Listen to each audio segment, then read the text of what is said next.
Hey, I'm Nicholas Prom, And I'm Chase. and you're watching Heavy Metal Breakdown, our latest adventures in the exciting and kick-ass world of heavy metal. Uh, yeah, Chase, a couple albums to talk about. Uh, both '80s bands. Let's cue up that first one, our new release for this time, if you would. Yeah, sure. Our new album for the week is from Ruthless, Curse of the Beast. Let's see, released July 17th, 2026 on Fireflash Records. This is Ruthless's fifth full-length studio release, and honestly, my first time giving any of their music a real shot. I've heard of Ruthless, but this is my first time actually diving into it. And I am to understand that their first album came out in '86, and they didn't have their second album till 2015, but that's because they broke up, I believe, in like '89. So I'm gonna correct you a little bit.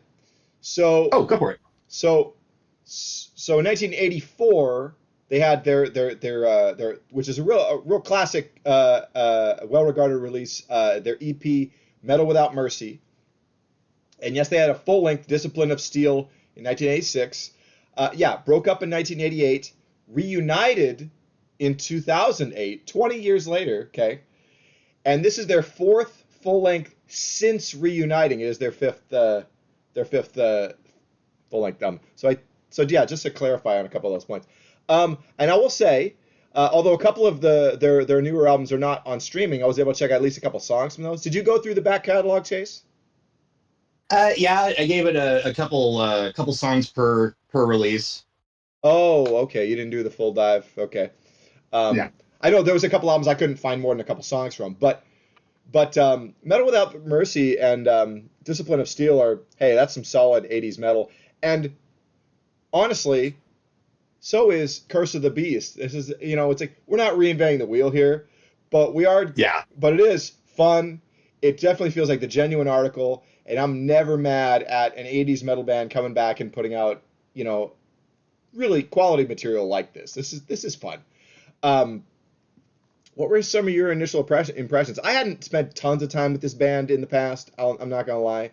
I remember Metal Without Mercy, but what were your just kind of your initial takeaway from them in general? Meat and potatoes, American power metal, heavy metal, with all the trimmings served with extra cheese, but whether or not that cheese is going to be cheddar or Limburger is kind of up to your taste. And Limburger, yeah. huh? Wow. Okay. Yeah. Oh, no, no, no. No, like I was, like you were saying, I agree that it is a total, it's a good time. It's just, like you said, not reinventing the wheel. It's nothing you've never heard before. Maybe a little long in the tooth, even though, and I can't remember how many tracks are on it, but it felt like it drug a tiny bit for me. But yeah, Yeah, that's me. I'm gonna come back to that because yeah. But first of all, okay. Hey, remember we were just talking like, man, there's not enough werewolf shit in heavy metal. Boing, here we go. We got some werewolf shit. I really love this album cover, and they have like great. I will say, they got an excellent track record for album covers. Go through their discography, like, damn, that looks sick. Oh Like, yeah. so eye-catching album art always with these guys. So, but honestly, this is fun. They bring the riffs, man. There's some really sweet solos and some really fun leads. It's very fun heavy metal. Okay, and um, but I really like songs like "Curse of the Beast," which is a werewolf song, uh, and "Raging Violence." I thought "Suffocating Fear" and "Blood Coalition" were really cool songs. It does kind of uh, lose some steam for me on the back half of the record. You did say it was a little long in the tooth. I think, yeah, this record is probably a couple of songs too long. I'll say that. But the material feels inspired, and you can tell these guys are having fun and giving forth definitely something that rings true to '80s metal, and it really hits the mark in that regard.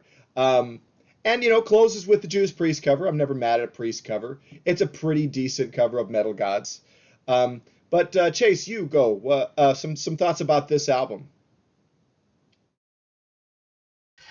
Is that the werewolf from the Monster Squad on the cover? Kind of looks like him to me.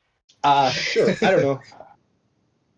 Anyway, highlights: Blood Coalition, Sign of the Cross, and Metal Gods. The cover Oh, are all really? pretty good. But like I said, yeah, yeah, solid drums. I can say throughout this one. Blood Coalition really got my head banging. I really appreciated that one. Sign of the Cross is not a cover of the Iron Maiden song, but it's got a killer riff that runs through it. I Yeah. appreciated that. Vocalist Sammy, I didn't get his last name, goes wide with it in some tracks. Interesting choice with the Chris Barnes zombie screech at the end of Curse of the Beast. Oh, I didn't. Yeah. Yeah. Like, sorry. I'm like, I never think about Barnes when I'm talking about stuff that's good. So, uh, so also, opener, the Blood Moon sounds like a Metallica wrote March of the SOD. interesting. Yeah, yeah. Yeah. And that was a Yeah. nice, a little instrumental intro. Great lead into the title track, "Curse of the Beast," right? Yeah. Yeah. Yeah. Yeah. So, but yeah, yeah. And again, I thought "Raging Violence" is a really cool song. I really liked "Suffocating Fear" as well. Um, "Prophecy of Chaos." I like that song too. That was some good shit. But yeah, probably couple songs too long, but really, it's very enjoyable stuff. It's nice to see.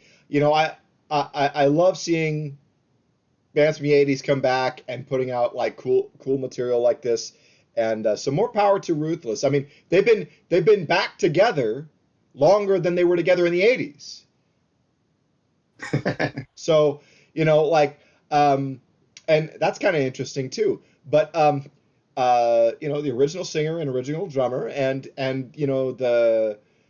the guitar work is really nice. There's some really hot licks all over this thing, and I think that really, like, if we didn't have that, this would be junk. Just like whatever. But that really, I think, was the glue for me on this. So yeah, but kudos to these guys. Yeah, this isn't going to blow your mind, but you're going to have fun listening to this album. Is what I'll say. I agree. Yeah. So, but this is the genuine article. You want some heavy metal fun? You can't go. Uh, I would say you cannot go wrong with this record. This is a cool one. And yeah, I do love that album art. Man, that is so good. Uh, but yeah, do you have any more thoughts on this, Chase?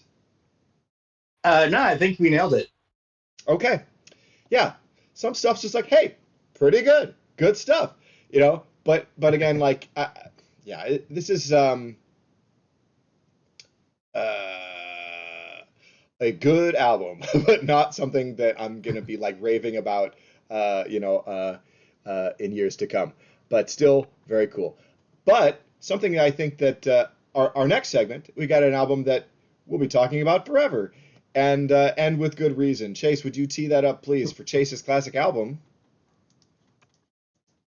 Up next on Chase's classic album, we have Slayer, Seasons in the Abyss, released October 9th, 1990 on Deaf American Records. This is Slayer's fifth full-length studio release, and yeah, take it. Go ahead and dig it. Yeah, I really do think this is overall the best Slayer album. It's just kind of like it's and really the last really classic one. I think Divine Intervention is good, but um, but yeah, this is kind of like it. Gosh, thrash metal really did have that peak moment in 1990. We have Seasons, we had Rust in Peace, and everything was about to change within the next couple of years, but this was definitely a moment. And this album, it's interesting. See, this was basically my introduction to Slayer as far album wise. I think I had seen the video for Oh, Ditto Head on. Remember Rock Video Monthly? Remember those VHS tapes?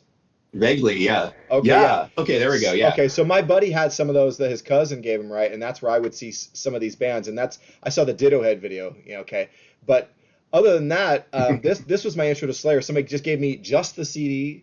It was like no album art or anything, and like didn't get it. I tried Slayer a couple of times in high school, and it's like didn't get it. But I wasn't trying I don't think the right stuff. But, as great as an album as this is, I will say this: I've never been really into Tom Araya's voice, and so I think maybe that was part of the hard sell for me. And look, I saw Slayer 13 times. I became amazed. I was like, look. I'm a Slayer fan. But I tried them a couple of times. At this one, for whatever reason, it's again just whatever was the age. Uh, and then I tried Divine Intervention, which is not as good an album as this. And I was just like, oh, I guess Slayer isn't for me. Until I heard the Metal Blade stuff, then it clicked. Then I was like, yes, There we okay, go. thank you. And then it all made sense. So it's sometimes like you can, if it's not the right one to start with, it just isn't. Um, but it's funny though, because now I regard this as like the best one, at least in the canon. And yeah, let's just go track by track if you want a War Ensemble. What a great opener. Yeah. This was probably one of the earlier Slayer songs that I remember hearing, and I think like you, it just didn't click. Of course, I was like 5 or 6, I think, when I heard it. Whoa, yeah, that's definitely earlier than me. But yeah, and I got scared off from metal. Just the album covers, the old guy on Countdown to Extinction, and just some of the sounds that they made. And but yeah, it turns out with a little bit of bravery, turns out I love Slayer. yeah, yeah.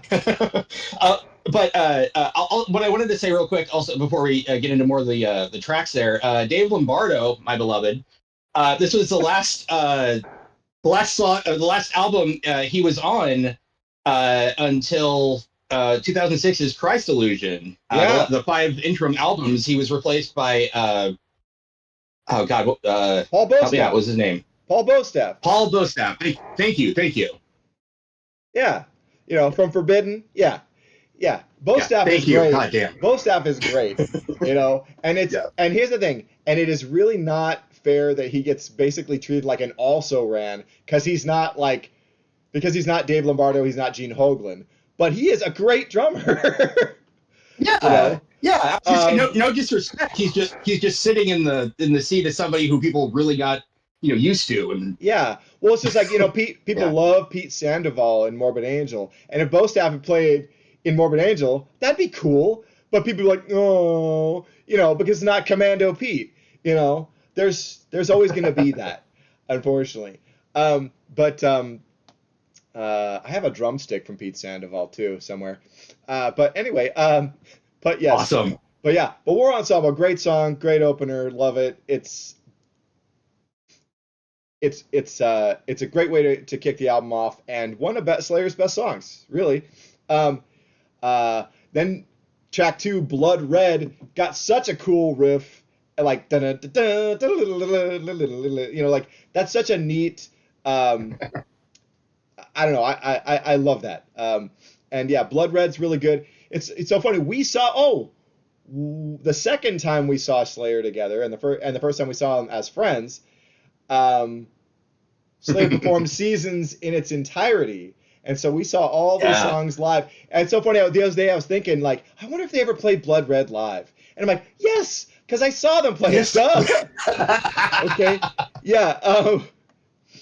But yeah, we go. Blood Red is a great song, and then we get into Spirit in Black, which I like that one too. That's very good. Do you have any thoughts on Spirit in Black? I'll say this: there's not a song on the album that I don't like, but there are aspects of certain songs that I don't like, and I'll get to those when we hit them. Just assume I like it unless I say otherwise. Okay, I just meant like if you had any specific about this one, that's okay. But okay. But yeah, Spirit in Black, I like that song. Expendable Youth, a song about like gang warfare. Great. That's a great one. Like that one a lot. That's one of the, like, there are, like, it sounds like Slayer by way of White Zombie singing about gang violence. It's got that weird like not the Thunder Kiss 65, whatever that was called, dun dun dun dun dun dun dun, but that kind of like feeling throughout some of these songs, and it doesn't knock me off entirely, but it throws me off a little bit. Like, this doesn't sound like the stuff that came before it. But like we were talking about with the Black album, just because it sounds a little different from before doesn't mean it's bad. It just means it probably didn't get the warmest welcome, or maybe it did. I wasn't paying attention. Yeah. Yeah, I don't know. The things you're bringing up are things that had never occurred to me. So, regarding this song, but and then you get Dead Skin Mask, which it's a live staple. I'm kind of tired of it, to be honest. Um, uh, Me too. yeah, it's fine. Yeah, it's about Ed Gein. The Okay, Yeah, whatever. yeah, clearly, yeah. It feels like a bad early Campbell Corpse song in some spots, and it's mainly due to the lyrical content. I also don't like the whiny, whingy vocals that they have in the background. The the lady who's kind of backing them up. It kind of got on my Oh, nerves. okay, yeah. Um, Yeah, oh, yeah. I know what you're talking about. I think it's like a child's voice or something crying or something in the yeah. But anyway, yeah. eh. I'm not that into Dead Skin Mask. Yeah. But then we get into Hallowed Point, which is hey, there's another banger. Um, uh, and Hallowed Point and Skeletons of Society is a real nice 1-2 punch on the back half of the album too. Skeletons of Society always kind of breezes past me. Like I listened to this like 5 or 6 times this week. And man, that's one that just never really landed because Hallowed Point, Temptation, and Born of Fire are like the most Slayer-y songs on the album, and those Yeah. are usually what I'm gunning to get to. The Okay. classic sound of those songs. Yeah, Interesting. Interesting. So it sounds like I like Skeletons of Society more than you do. And it's yeah, funny though because you're talking about Temptation, and I'm like Temptation is kind of like I like it, but it's also one that doesn't like fully land for me. So it's interesting we have some different feelings about this. That's okay. But it is very good. Born of Fire is great though. Well, we can definitely agree on Born of Fire. yeah, That's great. Love Born of Fire. And then of course, the title track and album closer, Seasons in the Abyss. This is kind of an epic, and I love this song. I think it's great. And of course, this yes, this was Slayer's first video, and you remember that video? There's like the pyramids and shit behind them. I'm like, yeah, yeah. cool, cool. So yeah, not mad at it at all. Um, yeah, I really do think this is really like peak Slayer for sure. Um, and I'm glad, especially in the 2000s, when Lombardo came back and got to see a bunch of shows with the classic lineup of Slayer. I think I'm about 50-50 on having seen, shows with the original quartet and shows where it's, Bo Staff or Gary Holt or, whatever. So, but or whatever, Bo Staff and Gary Holt are great. Okay. Uh, but yeah, obviously, I mean, of course we miss Jeff. We'll always miss Jeff, but we can't bring him back. So, but yeah, Seasons, I love it. This is like, yeah, like I really think this is like the crown jewel of Slayer's career. Um, uh, yeah. Um, do you have any more thoughts on Yeah. this one, man? I can see why people like it or love it as much as they do. There's like I get a little annoyed with some of the little bits, but man, yeah, no, this is like solid doesn't do it justice. This is a more than solid album, and I'm glad we got to cover it because I've been neglecting it. Well, okay. Well, I'm glad you had your medicine and ate your vegetables, and yeah, but but I don't know what I'm saying, um, but and I wonder, you know, nah, it's not really a fully formed thought. I wish I hadn't brought that up because now that's just a weird little spot here on the show. Were we good here? Are we good on the album? Yeah, Okay, well, let's just talk about a few upcoming shows and then we'll wrap for today. Let's see, we have, and I'm going to update this soon, but yeah, Wednesday the 29th at the Blackwater's Thrash Metal Show with Blood Rot, Battle Cattle, and Violent Insurrection. I think it's only $10 or something. Get out there and enjoy that. So yeah, let's see. On Thursday, July 30th, it's a night of extreme metal, funeral chant, Samarius, and Diabolic Oath at the high watermark. Get out to that and check that out if you can. Let's see. Friday, July 31st, at the Hawthorne Theater, 6 Feet Under in Cataclysm. are playing with support from Damage Overdose and Wormhole. That is going to be a big old night of death metal. Get that if that's your thing. August 1st and 2nd, it's Northwest Hardcore Fest at the Offbeat. That's just going to be an all-ager rager with like 30 different hardcore bands, and that is going to be an awesome time. I'm really jealous. Wish I could be at that, but folks, that's something cool to check out for sure. Let's see. And then I want to remind folks, of course, to be checking out the Soldiers of Steel Festival, August 13th through the 16th in Seattle, Washington, at the Substation. Headliners include Sanctuary, Liege Lord, Sacred Blade, Hellwitch, Saint, The Accused AD, and there's a couple dozen other great traditional power metal, speed metal, thrash metal acts, classic oriented heavy metal on this festival. It's going to be a great time for everyone in attendance. Go to soldiersofsteel.com and get your tickets now. And you can get them by the day too if you can't do the whole weekend. So that's a thing as well. But let's see. On Sunday, August 16th, Acid Bath and Yob will be playing at the Pioneer Courthouse Square.